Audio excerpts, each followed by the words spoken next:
अंधेरी नफरतों की खाइयों को, मैं डॉक्टर कुंवर बेचैन के विषय में कह रहा हूं। वाह। अंधेरी नफरतों की खाइयों को मेरे अल्फाज ने पाटा बहुत है। वाह।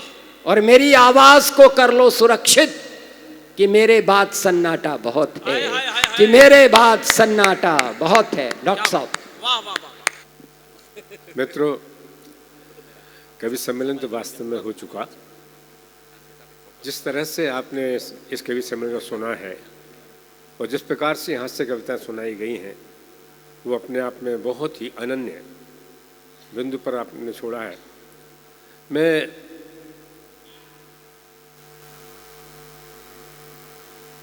इटावा में आकर अपने आप को बहुत गौरवान्वित समझता हूँ और एक प्रकार से कहा जाए तो मैं यहाँ आशीष लेने आता हूँ कि आप मेरी कविताओं को, मेरे उस बालपन को जो मैं यहाँ आया था कवि सम्मेलन में, उसको आशीष निरंतर आपका मिलता रहे, इस आशा से यहाँ पर आया करता हूँ। समझ नहीं पाता कहाँ से बात शुरू करूँ। यहाँ से मंच से ओज की कविताएं भी, हास्य व्यंग की कविताएं भी और गीत की धारा भी यहाँ इस मंच से बहाई गई। मेरे अत्यंत प्रिय गीतकार हम उपस्थित हैं, अत्यंत प्रिय मेरे व्यंगकार, हास्य व्यंग के कवि यहाँ रहे हैं और ओजस्वी स्वर भी जिस प्रकार से हमने सुना, मैं सबको प्रणाम करता हूँ। मैं यहाँ से शुरू करता हूँ बात, कुछ दोहे, 2-3 दोहे प्रस्तुत कर रहा हूँ आज में। स्वागत है भाई साहब।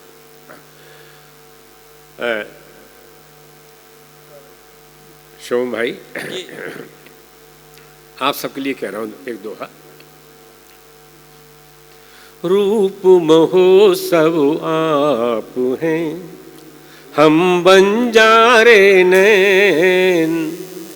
रूप महोत्सव आप हैं, हम बंजारे नैन, हम बंजारे नैन।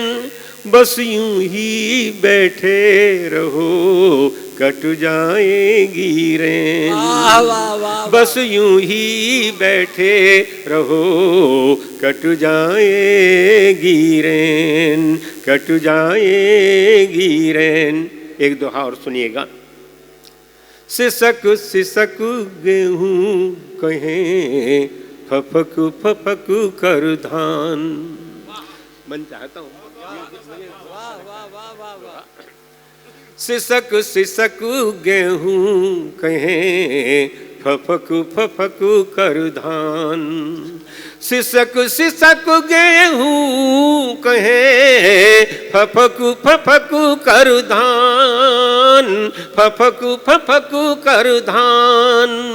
खेतों में फसलें नहीं, उगने लगे मकान। वाह वाह। खेतों में फसलें नहीं, उगने लगे मकान, उगने लगे मकान। एक दोहा और देखिएगा।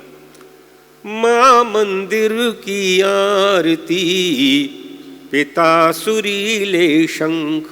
वाह वाह वाह। माँ मंदिर की आरती, पिता सुरीले शंख, पिता सुरीले शंख। बहना मीठी बांसुरी, बंधु मोर के पंख।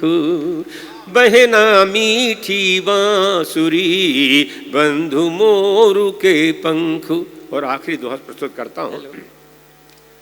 रसले रंगले रूपले, होते रहे निहाल।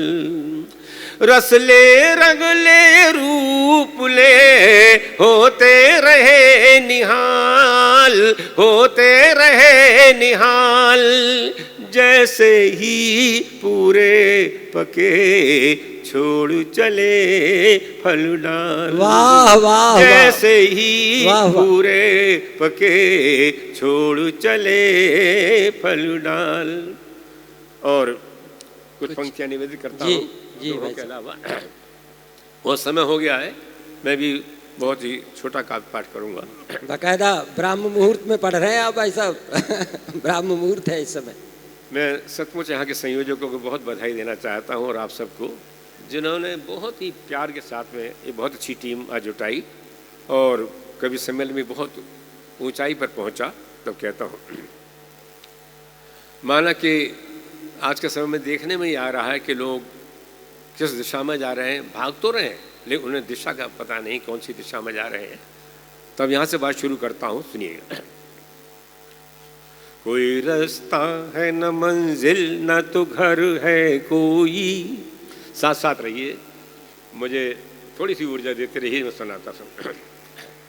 कोई रास्ता है न मंजिल न तो घर है कोई, आप कहिएगा सफर ये भी सफर है कोई। कोई रास्ता है न मंजिल न तो घर है कोई, आप कहिएगा सफर ये भी सफर है कोई। कोई रास्ता है, ये खास पंक्तियां कहता हूँ। पासबुक पर तो नजर है कि कहाँ रखी है। आज का समय आप जानते हैं अर्थ का समय है।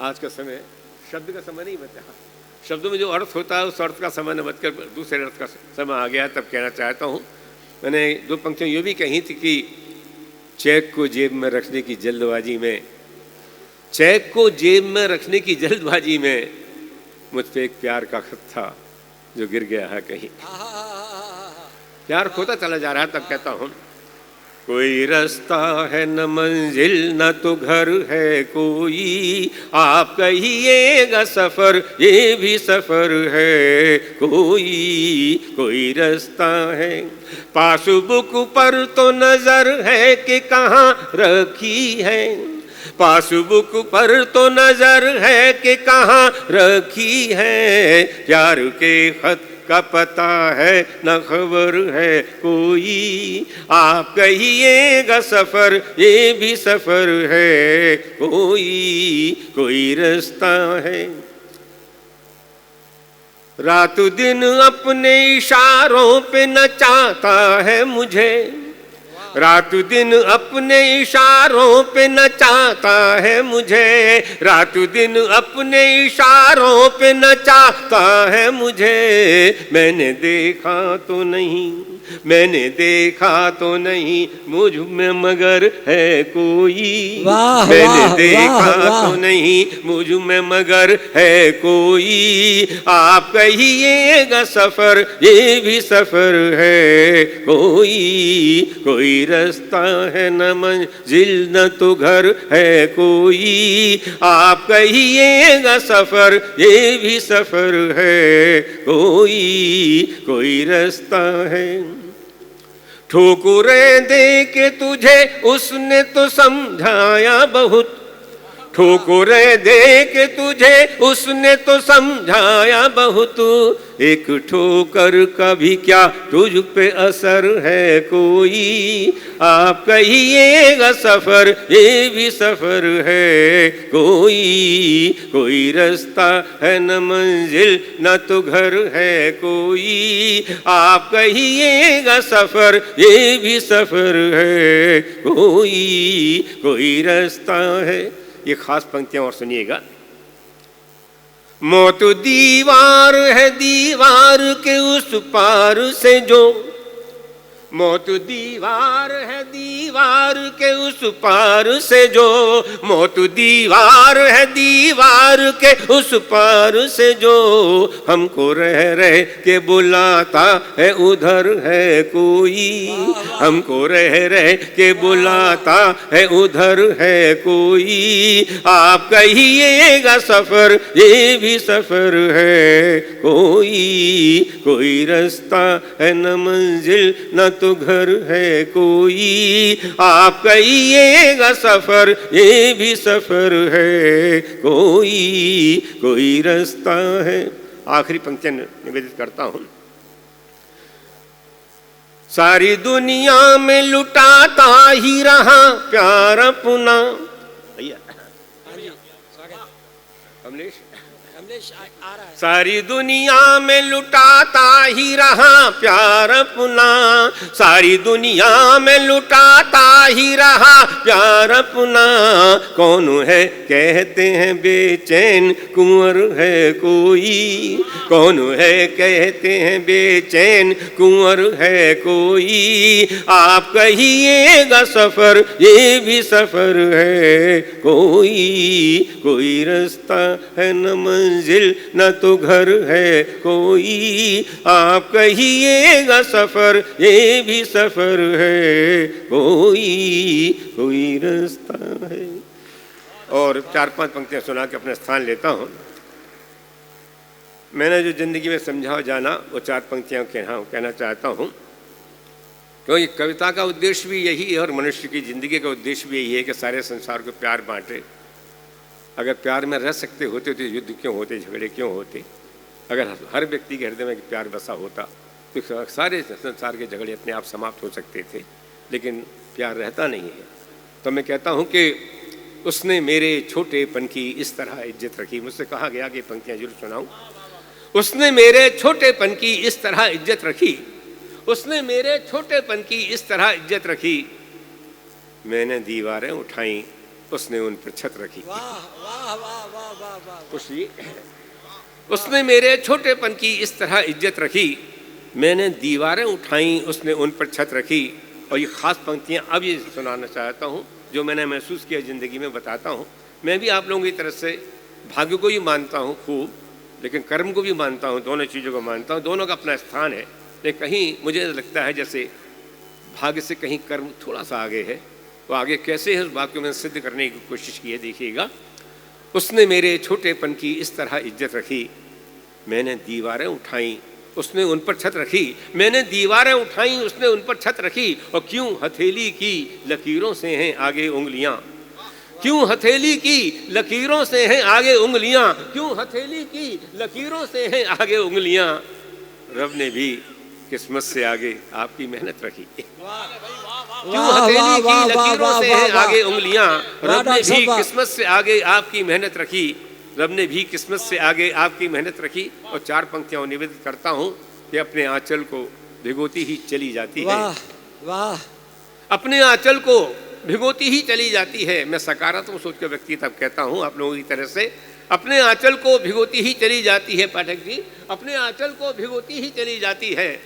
जिंदगी रोई तो रोती ही चली जाती है, जिंदगी रोई तो रोती ही चली जाती है, जिंदगी रोई तो रोती ही चली जाती है। कहता हूं कि जिंदगी रोई तो रोती ही चली जाती है। नेक कामों में कभी कोई देर न कीजिए साहेब, नेक कामों में कभी देर न कीजिए साहेब, नेक कामों में कभी देर न कीजिए साहेब। देर होती है तो होती ही चली जाती है, देर होती है तो होती ही चली जाती है, देर होती है तो होती ही चली जाती है। और वास्तव में बहुत देर हो चुकी है। और मैं आप सबको प्रणाम करता हूँ। आपने मुझे स्थान दिया, आपने मुझे सम्मान दिया। जो सम्मान के योग्य मैं हूँ भी नहीं, मैं तो बहुत छोटा सा कवि हूँ, घुटनों चलने वाला बालक हूँ, लेकिन आप सब मुझे स्नेह देते हैं। मैं आप प्रति बहुत बहुत बहुत बहुत बधाइयाँ देना चाहता हूँ। और इस सम्मेलन को मैं जो आपने अपनी उपस्थिति के माध्यम से इस सम्मेलन को बहुत ही सफल बनाया, मैं आप सबको प्रणाम करता हूँ, समस्त आयोजकों को भी और हमारे मंच के संचालक।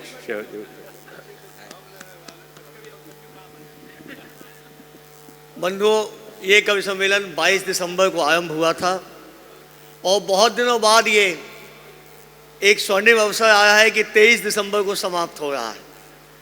12 बजे के बाद अंग्रेजी का कैलेंडर बदलता है, लेकिन ब्रह्म मुहूर्त में हिंदी का भी कैलेंडर बदल जाता है। आज हमने दोनों कैलेंडर बदल दिए और ये कवि सम्मेलन आज 23 दिसंबर को समाप्त हो रहा है। आप सब यहाँ आए, आपका बहुत बहुत आभार। जो कविवृंद हमारे आमंत्रण पर आए, मैं माथा झुकाकर उन्हें अभिवादन करता हूँ, उनका आभार व्यक्त करता हूँ। इटावा इस नगरी में उन्हें जो सम्मान, जो स्वागत, जो हमारी सामर्थ्य हम कर सके, आप सब ने हम पर कृपा की, इसके लिए बहुत बहुत धन्यवाद, बहुत बहुत आभार।